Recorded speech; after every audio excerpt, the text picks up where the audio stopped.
ಎಲ್ಲರಿಗೂ ನಮಸ್ಕಾರ. ನಾನು ಶ್ರೀಮತಿ ಸುರೇಖಾ ಮುಳುಗುಂದ್ ಧಾರವಾಡದಿಂದ, ಹಾಗೂ ನಮ್ಮ ಚಾನಲ್ ಅಂದರೆ ಮುಳುಗುಂದ್ ಮಾಧುರ್ಯಕ್ಕೂ ಕೂಡ ನಿಮ್ಮನ್ನು ಸ್ವಾಗತವನ್ನು ಬಯಸ್ತೀನಿ. ನಾವು 3S ಗ್ರೂಪ್ ಅಂದರೆ ಶ್ರೀ ಶಂಕರ ಸ್ತವಕೃಪಾ ಎಂಬ ಫ್ರೀ ಆನ್ಲೈನ್ ಕ್ಲಾಸಸ್ನ ನಡೆಸ್ತಾ ಬಂದೀವಿ. ಇದರಲ್ಲಿ ಶ್ರೀ ಶಂಕರ ಭಗವತ್ಪಾದರ ಕೃತಿಗಳನ್ನು ಕಲಿಕಾ ಪದ್ಧತಿಯಲ್ಲಿ ಹೇಳಿಕೊಡಲಾಗ್ತದೆ. ಇಲ್ಲಿವರೆಗೆ 25 ಕೃತಿಗಳನ್ನು ಕಲಿಸಿ 2 ವರ್ಷ ಶ್ರೀ ಶಂಕರ ಮಠ ಧಾರವಾಡದಲ್ಲಿ ಸಮರ್ಪಣಾ ಕಾರ್ಯಕ್ರಮವನ್ನು ಸಹ ಪೂರ್ಣಗೊಳಿಸಿದ್ದೇವೆ. ಇದು 3ನೇ ವರ್ಷಕ್ಕೆ ಕಾಲಿಟ್ಟಿದ್ದೇವೆ ಅಂತ ಹೇಳಲಿಕ್ಕೆ ನನಗೆ ತುಂಬ ಸಂತೋಷ ಅನ್ನಿಸ್ತದೆ. ಈಗ 2ನೇ ಸಲ ಸೌಂದರ್ಯ ಲಹರಿಯನ್ನು ಕಲಿಕಾ ಪದ್ಧತಿಯಲ್ಲೇ ಕಲಿಸ್ಕೊಡ್ಬೇಕಂತ ತುಂಬ ಜನರ ಆಸೆ ಮೇರೆಗೆ ಕಲಿಸಲಿಕ್ಕೆ ಮುಂದಾಗಿದ್ದೀನಿ. ಇದು ನನ್ನ ಸುದೈವ. ಇದರ ಉಪಯೋಗವನ್ನು ಹೆಚ್ಚು ಜನ ತೆಗೆದುಕೊಳ್ಳಿ ಅಂಥೇಳಿ ನಾನು ಆಶಿಸ್ತೇನೆ. ಈ ಕಲಿಕಾಕ್ರಮದಲ್ಲಿ ನನ್ನ ಜೊತೆ ಶ್ರೀಮತಿ ಸ್ವಪ್ನ ಮುಳುಗುಂದ್ ಅವರು ನನ್ನನ್ನು ಸಹಕರಿಸಿದ್ದಾರೆ. ಅವರಿಗೆ ಕೂಡ ನಾನು ಧನ್ಯವಾದಗಳನ್ನು ಅರ್ಪಿಸ್ತೀನಿ. ಬನ್ನಿ, ಪಾರಾಯಣ ಪದ್ಧತಿಯಲ್ಲಿ ಮೊದಲು ನಮನ ಶ್ಲೋಕ, ಧ್ಯಾನ ಶ್ಲೋಕ, ಅನಂತರ ಸೌಂದರ್ಯ ಲಹರಿಯ ಶ್ಲೋಕವನ್ನು ಕಲಿಯೋಣ. ಕಲಿತು ಮಹಾತ್ರಿಪುರ ಸುಂದರಿಯ ಕೃಪೆಗೆ ಎಲ್ಲರೂ ಪಾತ್ರರಾಗೋಣ. ನಮನ ಶ್ಲೋಕವನ್ನು ಹೇಗೆ ಹೇಳಬೇಕು ಅನ್ನೋದನ್ನು ಓದಿ ಹೇಳ್ತದೆ ಫಸ್ಟು. ಆಮೇಲೆ ಅದನ್ನು ರಾಗದಲ್ಲಿ ಹೆಂಗೆ ಹೇಳಬೇಕು ಅನ್ನೋದನ್ನು ಹೇಳ್ಕೊಡ್ತೀವಿ. ಮೊದಲಿಗೆ ಓದಿ ಹೇಳ್ತೀವಿ. ಸೌಂದರ್ಯ ಲಹರಿ ಕರ್ತ್ರೆ ಸರ್ವಮಂಗಲದಾಯಿನೇ ಶಂಕರಾಚಾರ್ಯವರ್ಯಾಯ ಯತಿರಾಜಾಯ ತೇ ನಮಃ. ಸೌಂದರ್ಯ ಲಹರಿ ಕರ್ತ್ರೆ सौंदर्य लहरी कर्त्रे सौंदर्य लहरी कर्त्रे सर्वमंगलदायिने सर्वमंगलदायिने सर्वमंगलदायिने सौंदर्य लहरी कर्त्रे सर्वमंगलदायिने सौंदर्य लहरी कर्त्रे सर्वमंगलदायिने सौंदर्य लहरी कर्त्रे सर्वमंगलदायिने शंकराचार्यवर्याय शंकराचार्यवर्याय शंकराचार्यवर्याय यतिराजाय ते नमः. यतिराजाय ते नमः. यतिराजाय ते नमः. शंकराचार्यवर्याय यतिराजाय ते नमः. शंकराचार्यवर्याय यतिराजाय ते नमः. शंकराचार्यवर्याय यतिराजाय ते नमः. सौंदर्य लहरी कर्त्रे सर्वमंगलदायिने शंकराचार्यवर्याय यतिराजाय ते नमः. सौंदर्य लहरी कर्त्रे सर्वमंगलदायिने शंकराचार्यवर्याय यतिराजाय ते नमः. सौंदर्य लहरी कर्त्रे सर्वमंगलदायिने शंकराचार्यवर्याय यतिराजाय ते नमः. ಸೌಂದರ್ಯ ಲಹರಿಯ ಧ್ಯಾನ ಶ್ಲೋಕವನ್ನು ಹೇಗೆ ಹೇಳಬೇಕು ಅಂತ ಅನ್ನೋದಕ್ಕಿಂತ ಮುಂಚೆ ಮೊದಲು ಸಾಹಿತ್ಯವನ್ನು ನೋಡೋಣ. ಲೌಹಿತ್ಯ ನಿರ್ಜಿತ ಜಪಾಕುಸುಮ ಅನುರಾಗಾಂ, ಅದನ್ನು ಪೂರ್ತಿ ಕೂಡಿಸಿ ಹೇಳಿದಾಗ ಜಪಾ ಕುಸುಮಾನುರಾಗಾಂ ಅಂತ ಆಗ್ತದೆ. ಪಾಶಾಂಕುಶೌ ಧನುರಿಷು ನಪಿ ಧಾರಯಂತೀಂ ತಾಮ್ರೇಕ್ಷಣಾಂ ಅರುಣಮಾಲ್ಯ ವಿಶೇಷಭೂಷಾಂ ತಾಂಬೂಲಪೂರಿತಮುಖೀಂ ತ್ರಿಪುರಾಂ ನಮಾಮಿ. ನಂತರ ಇದನ್ನು ರಾಗದಲ್ಲಿ ಹೆಂಗೆ ಹೇಳಬೇಕು ಅನ್ನೋದನ್ನು ಹೇಳಿಕೊಡ್ಲಾಗ್ತದೆ. ಲೌಹಿತ್ಯ ನಿರ್ಜಿತ ಜಪಾ ಕುಸುಮಾನುರಾಗಾಂ ಲೌಹಿತ್ಯ ನಿರ್ಜಿತ ಜಪಾ ಕುಸುಮಾನುರಾಗಾಂ ಲೌಹಿತ್ಯ ನಿರ್ಜಿತ ಜಪಾ ಕುಸುಮಾನುರಾಗಾಂ ಪಾಶಾಂಕುಶೋ ಧನುರಿಷು ನಪಿ ಧಾರಯಂತೀಂ ಪಾಶಾಂಕುಶೌ ಧನುರಿಷು ನಪಿ ಧಾರಯಂತೀಂ ಪಾಶಾಂಕುಶೌ ಧನುರಿಷು ನಪಿ ಧಾರಯಂತೀಂ ತಾಮ್ರೇಕ್ಷಣಾಂ ಅರುಣಮಾಲ್ಯ ವಿಶೇಷಭೂಷಾಂ ತಾಮ್ರೇಕ್ಷಣಾಂ ಅರುಣಮಾಲ್ಯ ವಿಶೇಷಭೂಷಾಂ ತಾಮ್ರೇಕ್ಷಣಾಂ ಅರುಣಮಾಲ್ಯ ವಿಶೇಷಭೂಷಾಂ ತಾಂಬೂಲಪೂರಿತಮುಖೀಂ ತ್ರಿಪುರಾಂ ನಮಾಮಿ. ತಾಂಬೂಲಪೂರಿತಮುಖೀಂ ತ್ರಿಪುರಾಂ ನಮಾಮಿ ತಾಂಬೂಲಪೂರಿತಮುಖೀಂ ತ್ರಿಪುರಾಂ ನಮಾಮಿ. ಲೌಹಿತ್ಯ ನಿರ್ಜಿತ ಜಪಾ ಕುಸುಮಾನುರಾಗಾಂ ಪಾಶಾಂಕುಶೌ ಧನುರಿಷು ನಪಿ ಧಾರಯಂತೀಂ ಲೌಹಿತ್ಯ ನಿರ್ಜಿತ ಜಪಾ ಕುಸುಮಾನುರಾಗಾಂ ಪಾಶಾಂಕುಶೌ ಧನುರಿಷು ನಪಿ ಧಾರಯಂತೀಂ ಲೌಹಿತ್ಯ ನಿರ್ಜಿತ ಜಪಾ ಕುಸುಮಾನುರಾಗಾಂ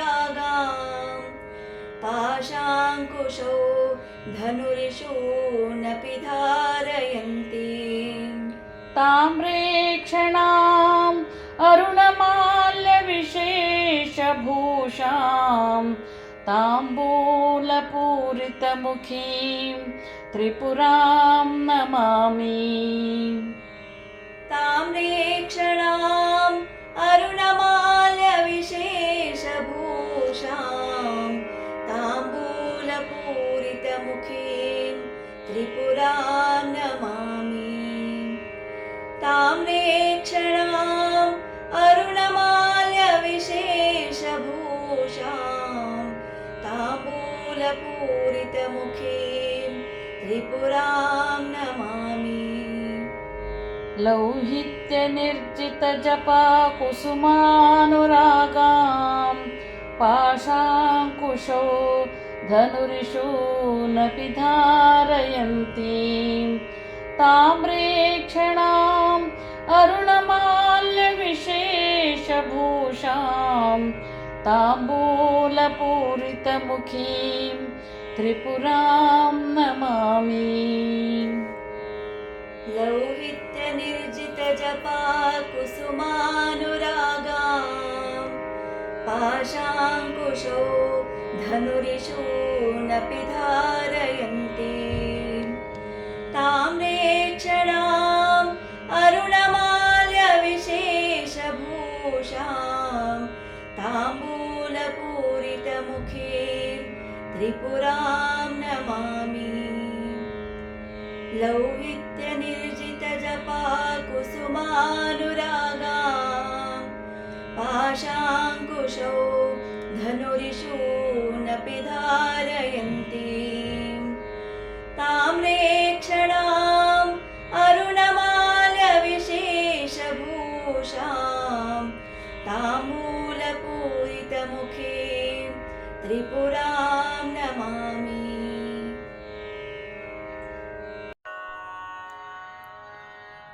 ಬನ್ನಿ, ಸೌಂದರ್ಯಲಹರಿಯ ಈ ಶ್ಲೋಕವನ್ನು ಕಲಿಯೋಕ್ಕಿಂತ ಮುಂಚೆ ಶ್ಲೋಕದ ಸಾಹಿತ್ಯವನ್ನು ಓದಿ ಹೇಳಿದ ನಂತರ ಶ್ಲೋಕವನ್ನು ರಾಗದಾಗಿ ಹೇಗೆ ಹೇಳಬೇಕು ಅನ್ನೋದನ್ನು ಕಲಿಯೋಣಂತ. ನೀವು ಸಹ ಮತ್ತೆ ಮತ್ತೆ ಪುನರಾವರ್ತಿಸೋದ್ರಿಂದ ನಿಮಗೆ ಕಲೀಲಿಕ್ಕೆ ಭಾಳ ಅನುಕೂಲ ಆಗ್ತದೆ. ಇನ್ನೊಂದು ವಿಷಯ ನಿಮ್ಗೆ ಹೇಳಬೇಕಂದ್ರೆ, ವಿಸರ್ಗ ಇದ್ದಾಗ ಅರ್ಧ ಹಕಾರವನ್ನು ಉಚ್ಚರಿಸ್ಬೇಕಾಗ್ತದೆ ಮತ್ತು ವಿಸರ್ಗದ ಮುಂದಿನ ಅಕ್ಷರನ ಒತ್ತಿ ಹೇಳಬೇಕಾಗ್ತದೆ. ಇದಲ್ಲದೆ ಎಲ್ಲೆಲ್ಲಿ ಅಲ್ಪಪ್ರಾಣ, ಮಹಾಪ್ರಾಣ, ದೀರ್ಘ ಮತ್ತು ಹ್ರಸ್ವ ಇರ್ತದೋ ಅದನ್ನು ಗಮನದಾಗ ಇಟ್ಕೊಂಡು ಶ್ಲೋಕನ ಹೇಳಬೇಕಾಗ್ತದೆ. ಬನ್ನಿ, ನಮ್ಮ ಕಲಿಕಾ ಪದ್ಧತಿಯ ಸೌಂದರ್ಯ ಲಹರಿಯ ಈ ಶ್ಲೋಕವನ್ನು ಕಲಿಯೋಣಂತ. ಮೊದಲು ಸಾಹಿತ್ಯವನ್ನು ನೋಡೋಣ.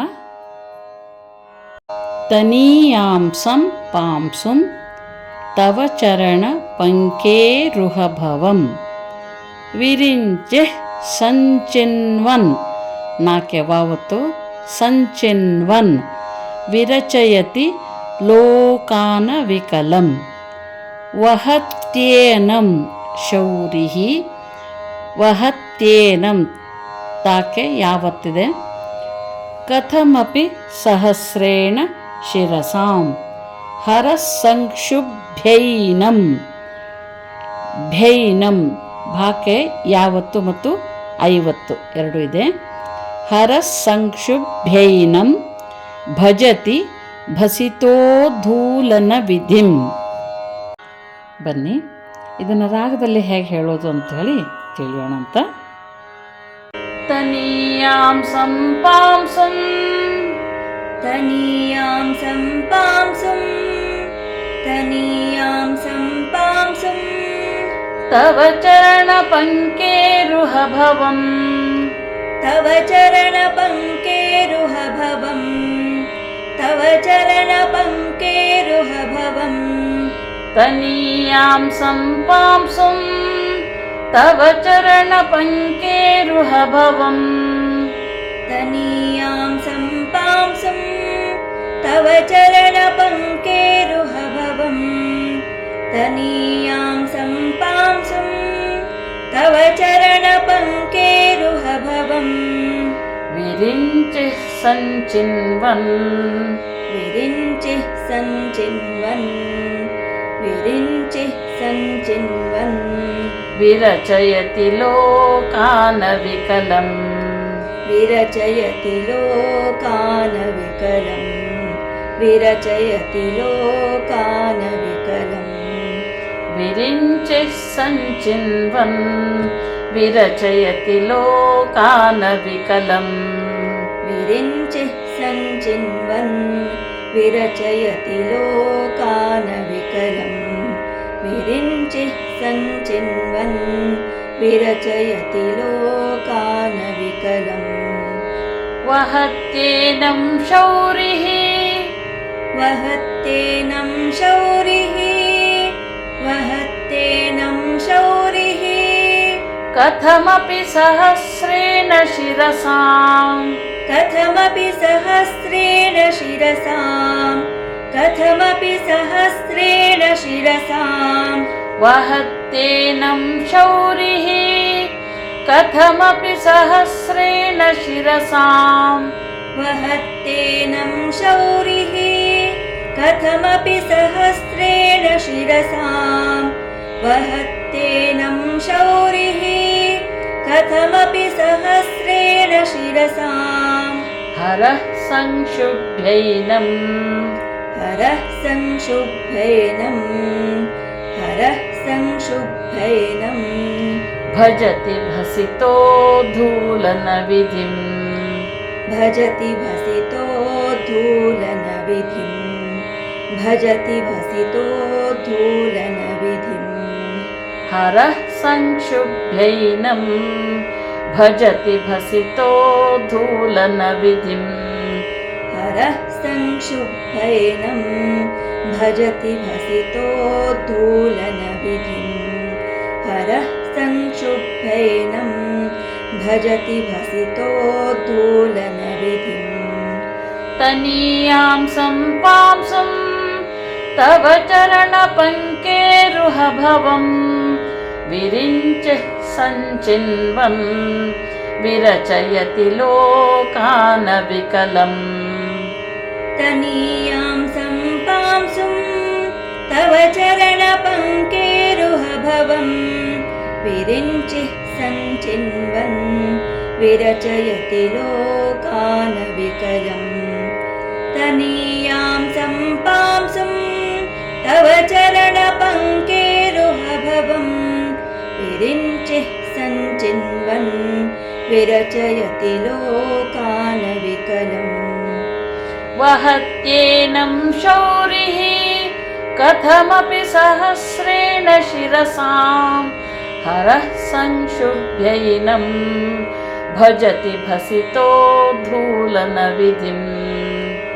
वहत्येनं शौरिः कथमपि सहस्रेण शिरसां हरः संशुभ्यैनं भजति भसितोद्धूलनविधिम् वहत्येनं शौरिः कथमपि सहस्रेण शिरसां हरः संक्षुब्धैनं भजति भसितोद्धूलनविधिम् तनीयां सम्पांसुं तव चरणपङ्केरुहभवं विरिञ्चिः सञ्चिन्वन् विरचयति लोकानविकलम् वहत्येनं शौरिः कथमपि सहस्रेण शिरसां हरः संक्षुभ्यैनं भजति भसितोद्धूलनविधिम् तनीयां सम्पांसुं तव चरणपङ्केरुहभवं विरिञ्चिः सञ्चिन्वन् विरचयति लोकानविकलम् वहत्येनं शौरिः कथमपि सहस्रेण शिरसां हरः संक्षुब्धैनं भजति भसितोद्धूलनविधिम् तनीयां सम्पांसुं तव चरणपङ्केरुहभवं विरिञ्चिः सञ्चिन्वन् विरचयति लोकानविकलम् वहत्येनं शौरिः कथमपि सहस्रेण शिरसां हरः संक्षुब्धैनं भजति भसितोद्धूलनविधिम्. ನಿಮಗೆ ನಮ್ಮ ಕಲಿಕಾ ಪದ್ಧತಿ ಇಷ್ಟವಾದಲ್ಲಿ ಸಬ್ಸ್ಕ್ರೈಬ್ ಆಗಿರಿ, ಲೈಕ್ ಮಾಡಿರಿ, ಶೇರ್ ಮಾಡಿರಿ, ಬೆಲ್ ಐಕಾನ್ ಒತ್ತಿ ಮತ್ತು ಯೂಟ್ಯೂಬ್ನಲ್ಲಿ ಕಮೆಂಟ್ ಮಾಡೋದನ್ನು ಮರಿಬೇಡ್ರಿ.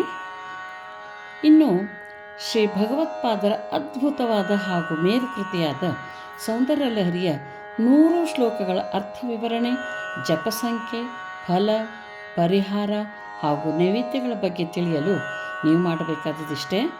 ಸ್ಮೃತಿ ಆಸ್ಟ್ರೋ @0347 ಚಾನಲ್ಗೆ ಸಬ್ಸ್ಕ್ರೈಬ್ ಆಗಿರಿ, ಶೇರ್ ಮಾಡಿರಿ, ಲೈಕ್ ಮಾಡಿರಿ ಮತ್ತು ಬೆಲ್ ಐಕಾನ್ ಒತ್ತಿ ಮತ್ತು ಯೂಟ್ಯೂಬ್ನಲ್ಲಿ ಕಮೆಂಟ್ ಮಾಡೋದನ್ನು ಮರಿಬೇಡ್ರಿ. ನಮಸ್ಕಾರ. ಸರ್ವೇ ಜನಾಃ ಸುಖಿನೋ ಭವಂತು.